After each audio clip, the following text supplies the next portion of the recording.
সুপ্রভাত সকলকে। তো আজকে সকালটা আমার শুরু হলো সকালবেলা আমি যে ওয়ার্কআউট করতে যাই, তো সকাল সকাল হাঁটতে চলে গেছিলাম। তো হেঁটে বাড়ি ফিরছিলাম। বাড়ি ফেরার পথের রাস্তাটা ভীষণ সুন্দর, আর কাছে একটা গাছ আছে যেখানে খুব সুন্দর ফুল ফুটে থাকে।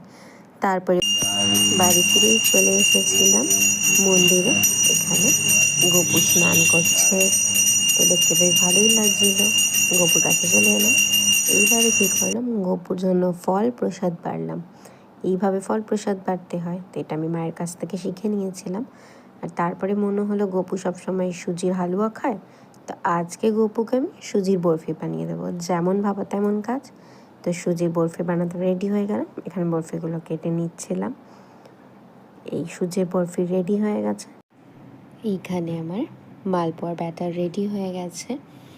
আমি কিন্তু অনেক দিন ধরে ভেবেছিলাম যে মালপোয়া দেবো করে, কিন্তু কি আমরা ভাবলে তো হবে না, তিনি যখন চাইবেন তখনই দিতে পারবো।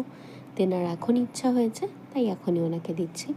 তো আমার মনে হয় ঠাকুর ঘরে যাই ভোগ বানানো হয় সেটাই খুব সুস্বাদু হয়ে যায়, অমৃত হয়ে যায়। তার কারণটা তোমরা সবাই জানো আশা করি। তো এইখানে গোপুর জন্য মালপোয়া রেডি হয়ে গেছে, আর যেটা খুব সুন্দর ফুল ছিল। তো আমি মনে হয় গোপুর জন্য এখানে যে যাই করুক না কেন সেটাই অমৃতর মতন হয়। তো এখানে মালপোয়া করে আমি সুন্দর করে রসে ডুবিয়ে নিয়েছিলাম, কিন্তু সেটার ক্লিপটা নিতে পারিনি। এই মালপোয়াগুলো সুন্দর করে তুলে আবার গোপুর জন্য ভাগে ভাগে গুছিয়ে বেড়ে দিলাম। আমার তো ভীষণই ভালো লাগছিলো, কারণ অনেক দিন ধরে ভেবেছিলাম যেহেতু এই জিনিসটা দেবো, তো দিতে পেরে আমার ভালো লেগেছে।